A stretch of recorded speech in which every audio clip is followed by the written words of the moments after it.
on the Conga Nevada side. We're going to go through Conga Action Grid, Conga Composer, and Conga Redlining updates, and then leave some time for questions. If you have any, go ahead and write them into the question bar on your right-hand side, and we'll get to as many as possible before we finish up. If there's a question that we don't have time to get to, we will follow up with you at the end of this webinar. So please enjoy. We have Kyle Hagan, our solutions engineer, and Mark Williams will be your hosts today. And I will let Mark go ahead and kick this off.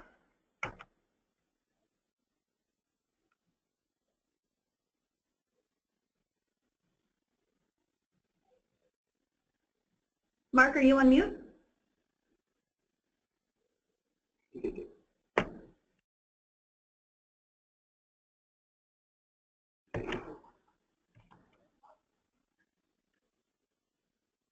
Mark, are you on?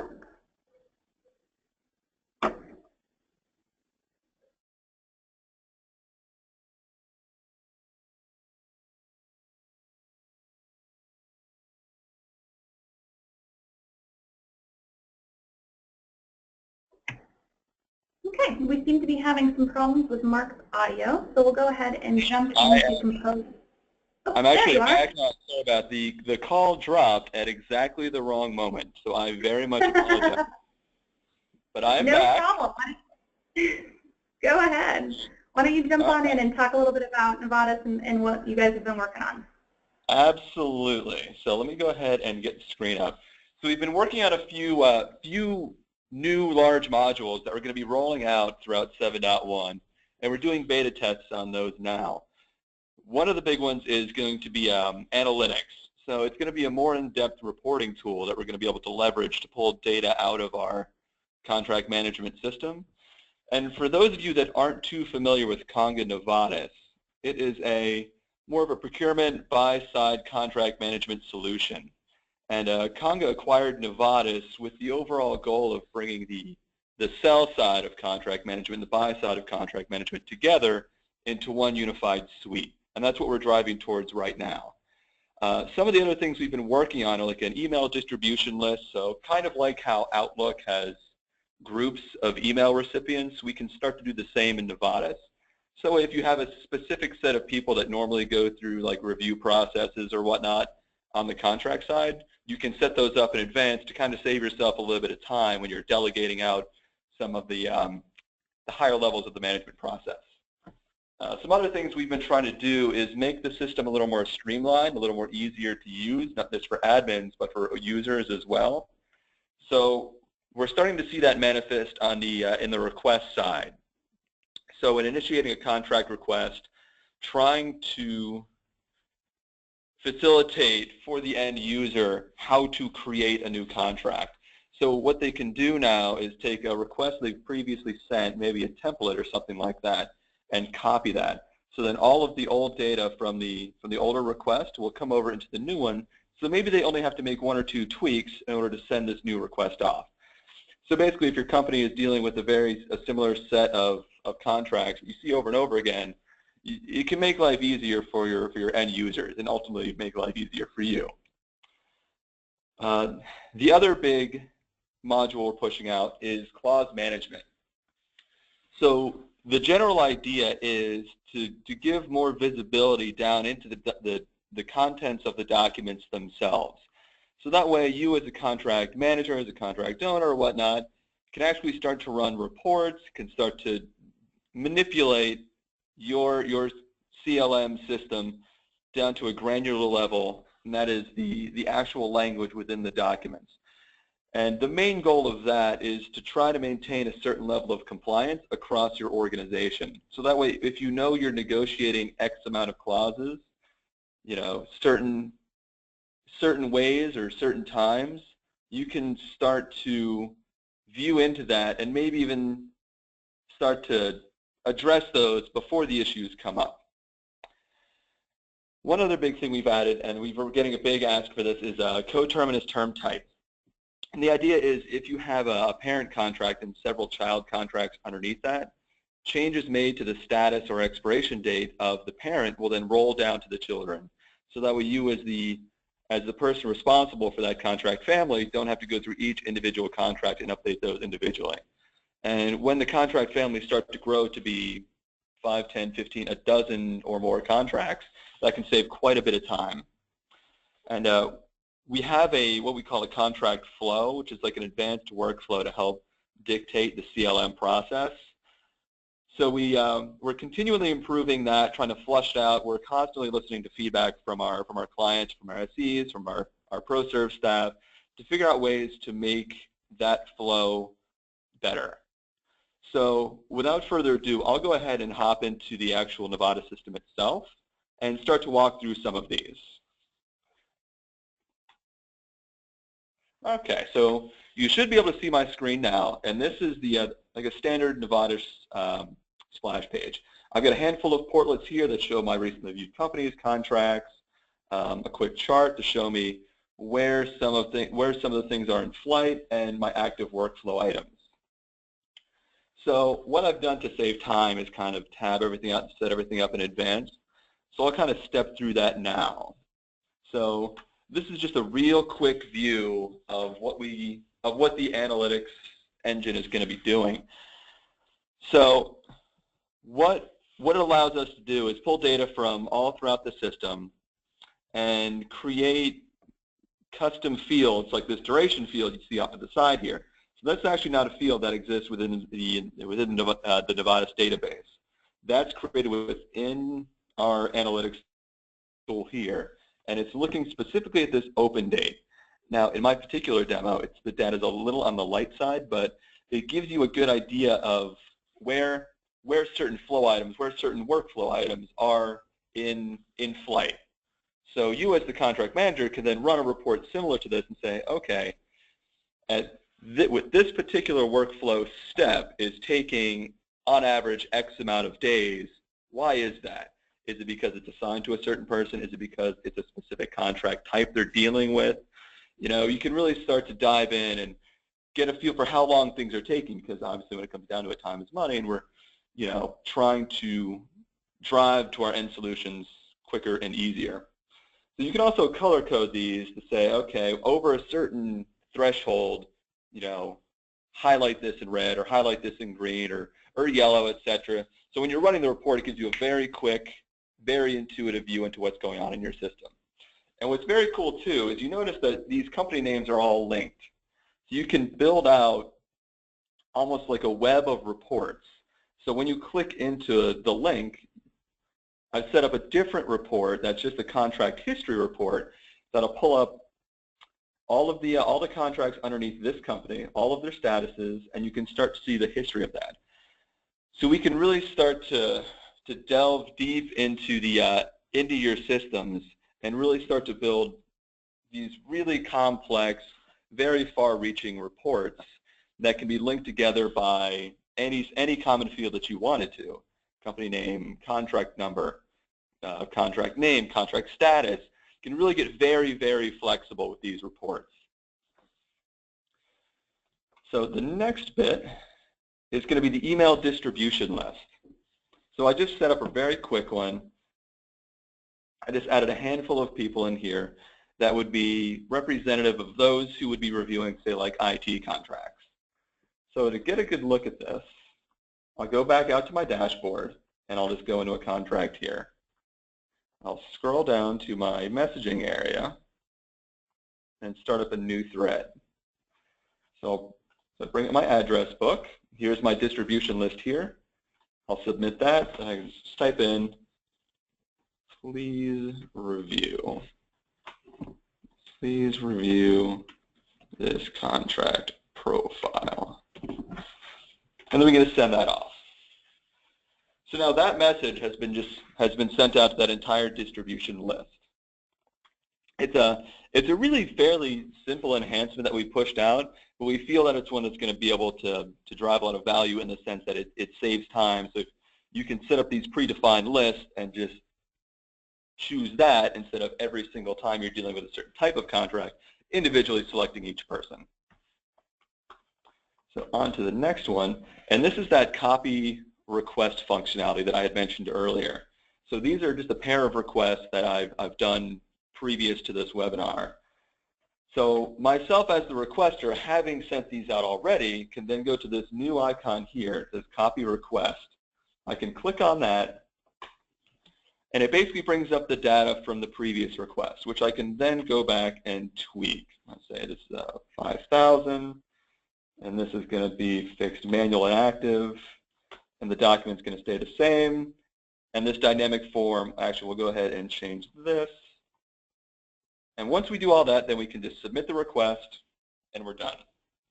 So very quick, very easy, a small touch that's going to make life easier for the end users. The next bit is going to be clause management. So what I've done is I've already uploaded a document, and I've managed a handful of clauses within that document. And to see what that looks like, click on that. I suppose not. I'll go into my document profile here, and I'll process the document clauses. So I'll give this a second to load up. So this actually gives us a breakdown of the language within this MSA, this Master Service Agreement. So we can go in and start to say, okay, this is a general, and you can see the percentage score here.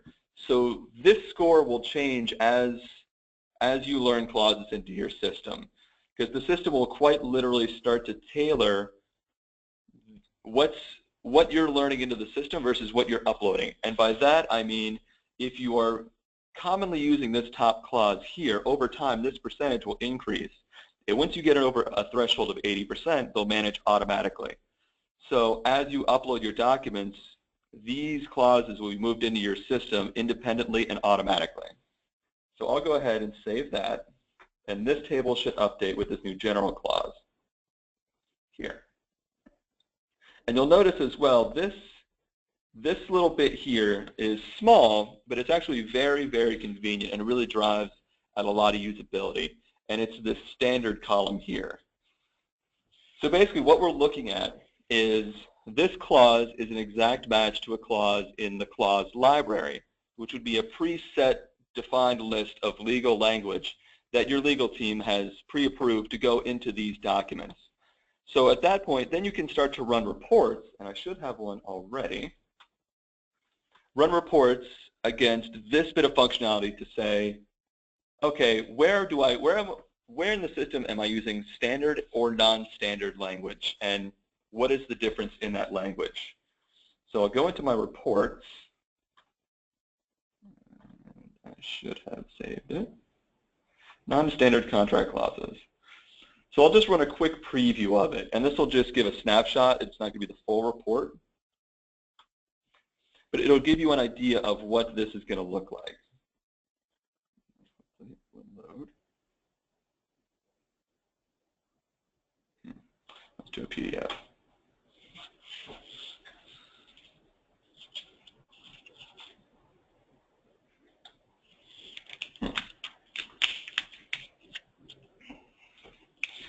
Because we're pulling language out of the documents themselves, there is quite a bit of data there.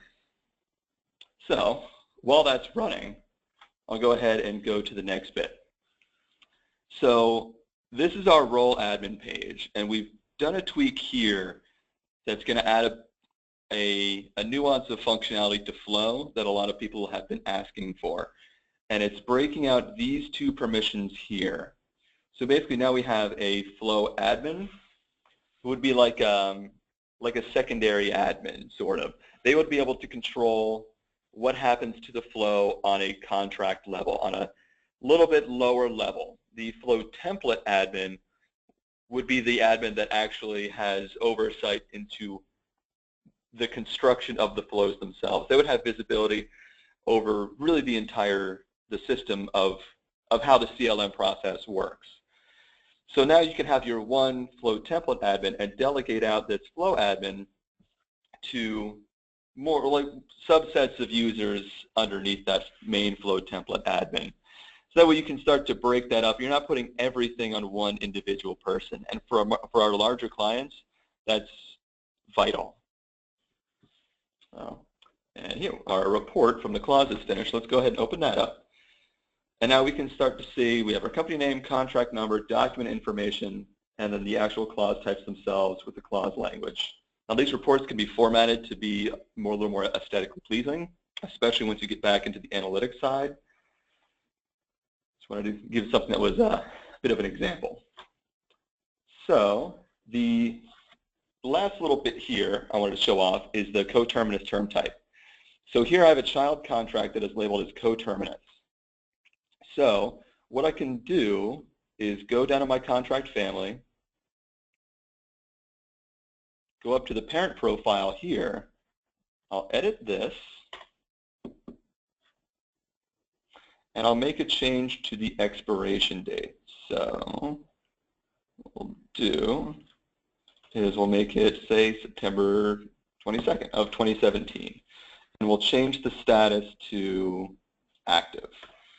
We'll go ahead and save this.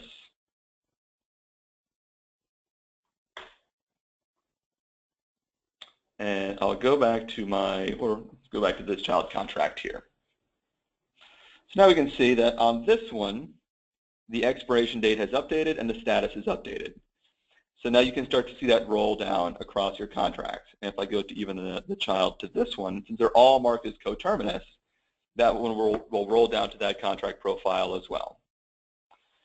So that basically touches on some of the new Nevada's functionality that we pushed out in this major release. Obviously there's much, much more, but due to time constraints, those are some of the more major ones. So if there's any questions or whatnot, I'm here to field them. If not, then Sienna, I will pass it back to you. Thanks, Mark. We are getting questions, so continue to send them in, and we will discuss them at the end of this session. Fantastic. All right. Okay, and as Mark mentioned, and as we mentioned earlier, there is going to be a Conga Nevada beta opportunity. So analytics or clause management, if you are interested in being a beta customer, you can email us at support@getconga.com, and we will field your request and start getting that done. And with that, I will pass it over to Kyle to talk a little bit about what's new in Composer 8.13. Hey everybody, how's it going? Kyle Hagan here. I'm going to talk to you about Composer and all the other cool stuff that we do here at Conga. This month we have some pretty cool stuff coming out for Composer. One of the really big ones is we've just allowed the ability to use OneDrive as a destination source for your files. So much like Google Drive or Box integrations, now you can actually use your 365 integrations that you're using for your Outlook or your email to actually send documents to there, which is a pretty cool new feature. One of the other things we've done is increase the attachment limit up. I think it's over 150 now, but it still has the same file size limitation stuff, so that's pretty cool that you can have up to 150 attachments, but make sure you're not doing a ton of like huge pictures or something like that. It's got the same limitations but lots of attachments there. So that kind of makes our QBAR parameters and all other really cool parameters that let you get tons of IDs in a single solution have more viability with this new update. One of the final things that we've done with Composer this month is that we have Adobe Signer Group supported, which means that you can take Salesforce user group IDs and actually use those as Adobe Signer Groups, which is a really cool new parameter that we added to kind of integrate with eSign and Adobe Sign. So yeah, that's all I have for Composer. Okay, and then so with our Action Grid tool, one of the really cool, some of the really cool stuff we've done is we've implemented this Quick Grids kind of setup interface where we can now we have the opportunity to give people downloading for the first time really easy access to some of the really cool use cases that we've had built out for our Action Grid solutions. One of the other things that we've offered is finally the ability to edit parental data on a grid. So normally Salesforce limits the ability to edit any parental data on page layouts, even inside of Action Grids as well. But we've kind of overcome that obstacle, and now we're able to edit that data inside of a grid. And finally, we've had some interesting stuff going on with our Save View functionality for a while now. We've come up with an improved Save View functionality that will hopefully make it easier to understand how views work and to save views. As far as redlining goes, there's some really cool stuff here. Redlining is one of our new tools. it's contract management inside of Salesforce with Conga stuff, with Conga tools as well. So like Composer and Action Grid are in line there as well. We have the ability to open, edit, and save Word documents inside of Salesforce. So you can actually click a button and it'll allow you to open up Word. You can edit it inside, and when you click Save, it pushes that change back to Salesforce from your Salesforce instance, or from your PC. Sorry. You can also now use all the functionality of Conga Redlining from any object, any standard custom Salesforce object, which is really powerful. So contracts was where we were stuck before, but now we can branch out into things like accounts and opportunities and cases, and wherever you need to use redlining from, you can use it from there now. And finally, we added the ability to install the remote sites upon an initial install instead of having to go into a different menu to actually kind of add those. So that's kind of cool. Less configuration means more usability, so that's always a good thing. So now I'm going to show you some pretty cool stuff. We came up with a pretty cool use case for how we can use some of the new features, and I wanted to kind of show you redlining again since it's kind of new, and I wanted to make sure everybody knows what it does. So we're going to start. Can you guys see my screen? I hope so. Okay. So we're going to start off inside of. Here, how do I collapse this?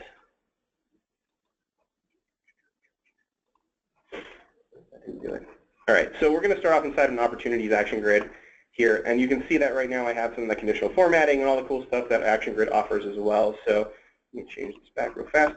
You can see off the bat I have some of the account fields here, so account, billing city, billing state, and the zip code. Sorry, I need to move this button or thing out of the way. So right off the bat you can see I can actually click in here still like normal, but if I change this is a parent field now, you'll see that it actually changes for all of the parents that have that same field. So now all the Acme widgets, now the Acme widget's billing address is actually changed to Denver. So you can see the new integration here is actually going and actively letting you change parental data here, and if I click Save, it actually goes inside and saves. So if we have something where, you know, Acme widgets moves into Denver instead of Boulder, if their address is similar or something like that, we can change that stuff from the Action Grid now. So really powerful tool that makes it so you don't have to go into other records to actually modify, and you get that power of Action Grid using you know, that inline editing. As always, we can always run our you know, solutions straight from the grid. One of the cool things I want to show, though, is the ability to do that redlining and style integration here. So we're on the same opportunity right now, and we're gonna do a little bit of redlining on one of the proposals that we generated here. So what we can do here is actually really quickly, I can show you how we view those red lines. We can click View. You can see that we'll pop this up, right? This is going to be where we go to view red lines. There's not going to be anything yet because we actually haven't done any, you know, redlining yet. But this is kind of the proposal that we have that we're going to send out for redlining. It has some terms at the bottom that, you know, we're going to go over and say, hey, do you guys okay with these? They've had some questions about these, so we're going to send these out for negotiation. So I'll click back here. And then I can actually send those out for negotiation right from the opportunity. Notice we're on the opportunity and we're sending for negotiation. Redline is new to that, so that's new to the redline process. But I can type in an email address, so a contact, and send it to Miss Wood. And then I can select one of our templates here. It's going to autofill there, and this document at the bottom is going to be the attached proposal. So I can preview and send that document out. This is the document we're going to send, and I'm going to send it out. What that's going to do is it's going to send it to Miss Wood. She's going to be able to go through it on her own in her own time in her email. And so this is the email we got from Kyle as Miss Wood. I can actually download this now and edit it inside Word. So I'll open this up. Let me get rid of the one that we don't care about. All right, here is our proposal, right? I'm looking through the proposal. You know that we have those terms at the bottom that we're going to review. This doesn't actually have anything to do with SaaS, so we're going to get rid of this clause because it doesn't make sense when we're selling iPhones to people. And we're going to change this term to 45 instead because 55 days is just too long. So we're going to change these to 45. And then I'm just going to save this file. It's saved on my desktop, and I can come back here and I'm just going to click reply to this email and actually put that change document inside of the email as an attachment. Here. That. And now this is going to send back to Salesforce, that Salesforce email you send here. So I click send. Then what we're going to do is go back to our opportunity here. We're going to refresh this page. And then we're going to be able to see what's changed in those documents from the opportunity as well, which is that powerful thing we have and the ability to do now. So we can click View Red Lines again.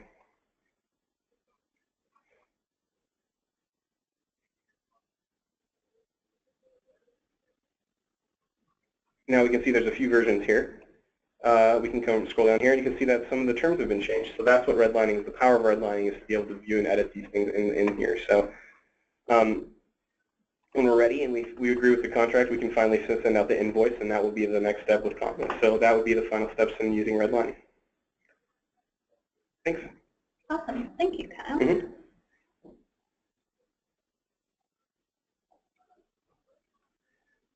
Okay, so for those on the phone who are interested in knowing more about the details around our new product releases, you can find them all at the support.getconga.com/release_notes section. That is also in the emails that we send around the release, but that's where you can go at any time really to find the latest on any of your products. And with that, we will open it up for questions. We did receive a few already, and so let me start with Mark, one for you. Can users copy any prior request, or is there a time limit? They can copy any prior request. So there's no time limit against it, or type limit against it. So as long as a request has been made, that action icon is going to be able to show up. Great. Another one around email distribution lists. Will email distribution lists be available at all times in any record, or only attached to a specific contract record? They will be available at any time on all contract records, and that's in the messaging feature. And there's a handful of areas that they specifically are, and there's also a handful of areas that we've left them out of on purpose for now, like DocuSign stuff. And that's just because we can't necessarily parse through that and put it in the DocuSign templates yet. So, but as far as being across all of the profiles, they will be there. Great, thank you. Is the copy contract functionality configurable on and off?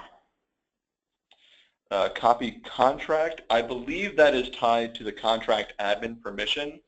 So as long as somebody has the ability to, say, create or edit a new contract profile as set up against that specific group, that contract group it belongs to, then they'll be able to copy a contract. And that's basically just taking old contract data and creating a new one. So as long as they can make a new one, they're fine. Oh, yeah. Okay, thank you, Kyle. We have a few more minutes. If there's anyone else that has questions, we still have time to type them in. Those were the 3 that we received during our session. We do have one more, Mark, for you. Can you give some examples of where you would use clause management? Some examples. Yeah, so for example, if you have one standard MSA and you have, say, 2 or 3 specific clauses in it that your company is always negotiating, it's a good idea to see, A, if that clause is non-standard, which means it has been changed from its original pre-approved language. If it has been changed, what has been changed in it, to be able to pull a report on that clause text. And we have gotten a lot of asks on being able to run a clause compare, so to be able to actually redline those clauses. So we'll be working towards that. And what we can do as well is run flows against some of that language. So if a clause comes back as non-standard when it should be standard, maybe kick off a separate approval process against that contract profile. Perfect. Another one for you. Does the copy request icon always have to display, or can it be configured off by an admin? As of right now, it is always on. However, if we start getting asks to be able to hide it, then we will certainly address that going forward. Perfect. Thank you. Can you, this is for you, Kyle, can you show an example of QuickRids? Do you have a demo open you can show? I can walk through that process for sure. That's my pleasure. Okay. I'm going to pass you control. Okay. All right, so this is going to be the QuickGrid UI. You'll find this in the QuickGrids tab. You'll be able to see that in here. This is Lightning, but you'll be able to see the Quick Start. That's going to be Action Grid Quick Start is where we're at right now. We have another thing. Okay, but in the quick setup, you're going to be able to assign two options. So the one option is going to be using our quick grid templates. The other one's going to be using build from existing Salesforce. As you can see, a lot of our previous wizards exist here. You know, using existing apps, reports, learning your data, building off list views is the kind of stuff that we have in this build in the existing Salesforce area. The really cool part is that we've built out a lot of our use cases, as I said, into templates here. So if I click on this templates, you can see that it moves us into the next step where we can choose exactly which template we want to do with a brief kind of setup idea of like what the template is. So let's say I want to do a case management template. It'll actually show us a little description of what's happening here, you know, what kind of stuff we can look for. And you click install, and then you're good to go. It's going to ask you some questions that you want to see, and it's going to actually move you through the process of doing that and take you to that tab at the end. So that's kind of the quick grid setup. Very cool. Thank you. If there aren't any more questions, we can definitely wrap up soon.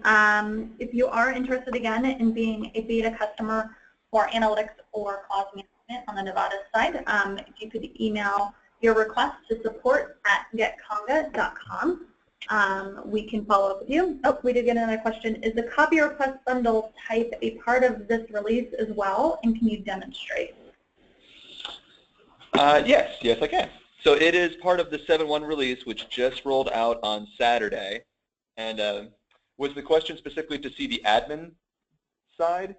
Because I can certainly show that off as well. So to do that, we'll go into Admin, Contract Request Types. And in here, you'll see the new button, the Copy Request Bundle Type. So we'll click on that, and then we can select one. So I'll just do the MSA request form. And everything will copy over from the old request except for the bundle name and the request name. And the reason we decided to do that is because on your flow filters, the flow filters look at request name itself. And that's the same token if you're using Sales Connect. They look at the request name. So we didn't want the situation coming up where, you know, an admin has copied a handful of requests and kept the same name because it's filled in by default. And then once they go to try to run flows or, you know, pull them into their Sales Connect, they've got 10 different requests all with the same name. You know, that would get very confusing very fast. So those are the only two fields that you actually have to fill in. Everything else will pull over the same from the old request. And that is from the admin side. So we're going to cancel out of that. And just to kind of show it off again, from the requester side, we have these action icons that we'll go ahead and click and pull in data from the previous request, which we can then obviously go ahead and change and then resubmit. So those are the two main bits as far as copying requests and request types. So one's an admin function, the other one is for the end users. Wonderful. Thank you, Mark. Last call. Any other questions? Please type them in. Otherwise, you can always respond to your email that had an invite to the webinar. Would be happy to get back to you. Contact your account executive. You can contact support at getconga.com. Lots of ways to reach out if you have questions, and again, if you're interested in being a beta customer. So thank you all for your time. It was wonderful to spend a half hour with you, and we will talk to you all soon. Thanks.